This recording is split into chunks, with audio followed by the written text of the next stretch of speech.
Bora para a aula de física, então. Nós vamos então revisar os gases perfeitos, né?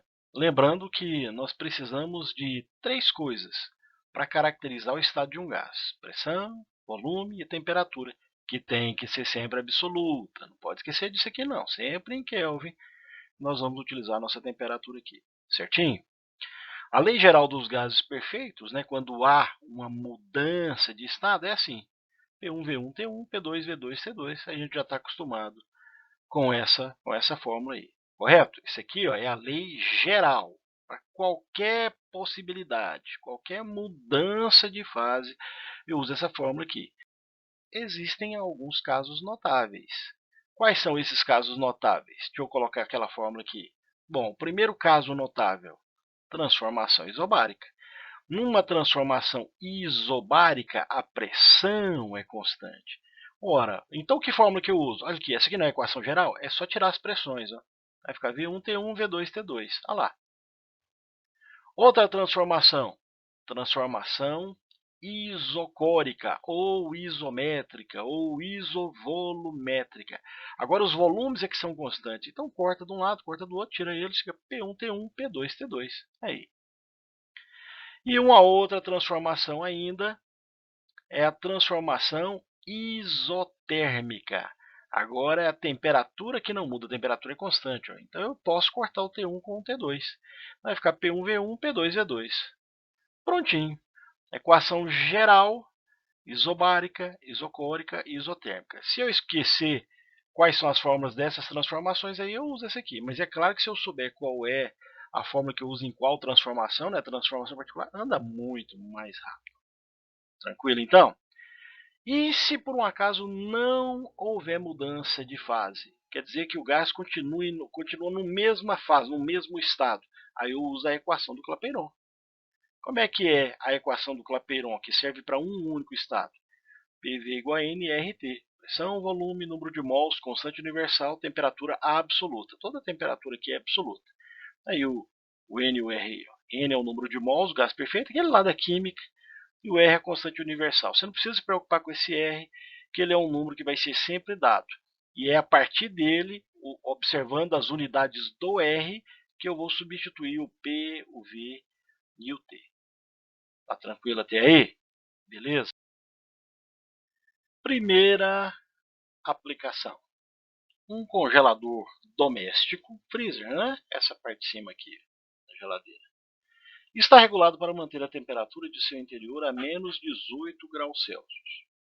Sendo a temperatura ambiente igual a 27 graus Celsius, ou seja, 300 Kelvin, o congelador é aberto e, pouco depois, fechado novamente. Suponha que o freezer tenha boa vedação e que tenha ficado aberto o tempo necessário para o ar em seu interior ser trocado por ar ambiente. Quando a temperatura do ar no freezer voltar a atingir menos 18 graus Celsius, a pressão em seu interior será o quê? Quantos por cento, né, da pressão atmosférica? Como é que vai ser isso aqui? Vamos tentar descobrir então? Vamos tentar. Primeira coisa que eu tenho que observar é que o volume da geladeira não muda, ele é constante. Aquele compartimento lá do freezer, lá da geladeira lá, ele não aumenta nem diminui. Eu abro a geladeira, troco os alimentos, tiro, coloco e tal, mas aquele volume lá é o mesmo. E esse é o volume do ar que está lá dentro do freezer. Se o volume é constante, então essa aqui é uma transformação isocórica. Se é uma transformação isocórica, então o volume não precisa aparecer na nossa fórmula. Então a fórmula é P1T1 é igual a P2T2. Tranquilo até aí?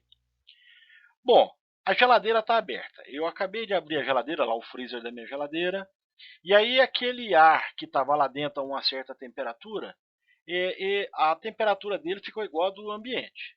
Ficou igualzinha do ambiente, passou a ser 300 Kelvin. E tem uma pressão ali aqui naquele momento agora, que também é igual a do ambiente. Como se fosse o meu ambiente ali agora. Dentro do freezer, temperatura 300 Kelvin, pressão P1. Quando eu fecho a geladeira, a temperatura vai diminuindo até chegar a menos 18 graus Celsius. que em Kelvin dá 255 Kelvin, não é isso? É só somar sempre com 273. 273 menos 18, 255. E aí eu quero saber quanto é que vai ser a pressão do gás, né, do gás no interior da geladeira, né, do ar no interior da geladeira, quando ele chegar nessa temperatura de 255 Kelvin, que vai ser o P2. Então vamos substituir lá.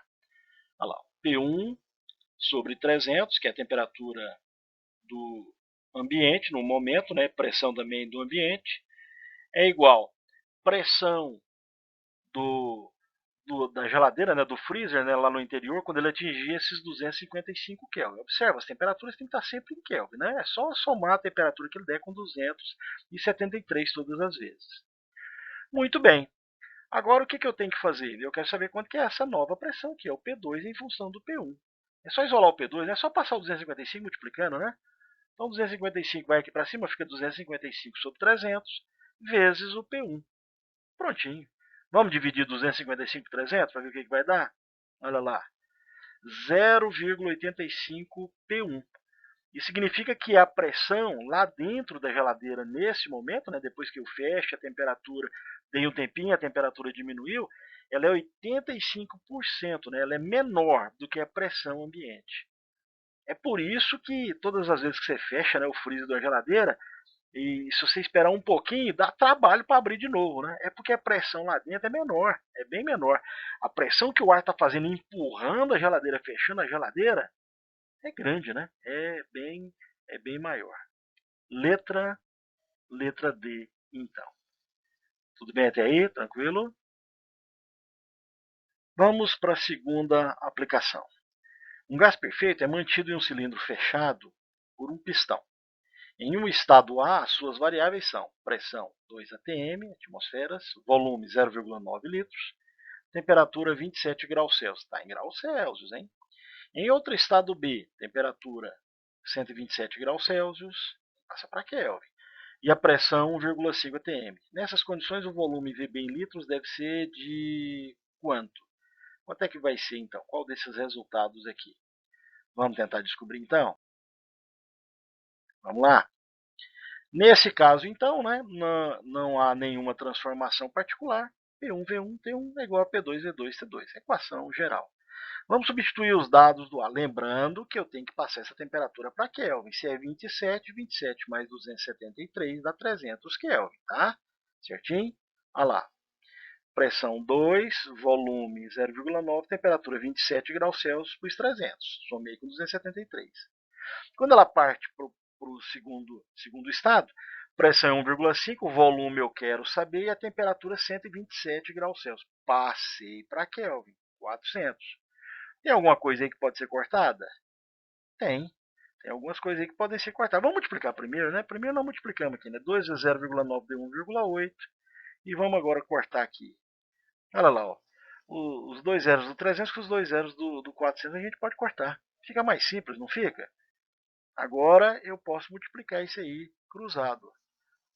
Passei esse 4 multiplicando esse 1,8 dividido por 3. 1,8 dividido por 3 deu 0,6 vezes 4. E passei 1,5 dividindo.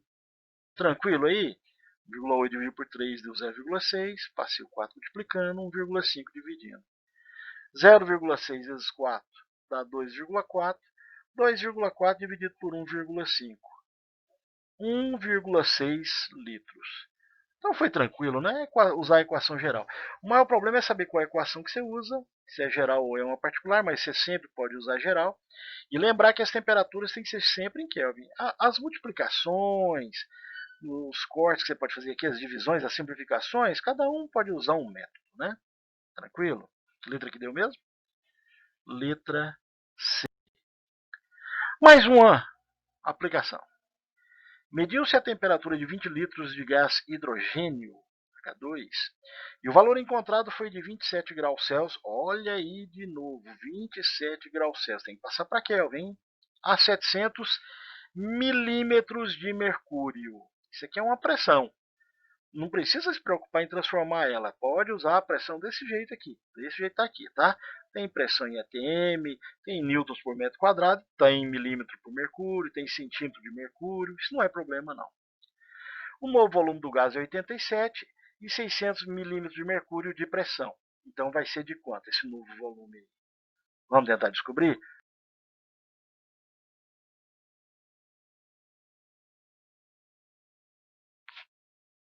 Como é que eu vou fazer então para descobrir esse resultado aí? Bom, ele deu todas as variáveis, não é nenhuma transformação particular, então vamos lá. P1, V1, T1, P2, V2, T2. A pressão inicial foi dada, o volume, a temperatura, só lembrando que a temperatura aqui precisa ser em Kelvin.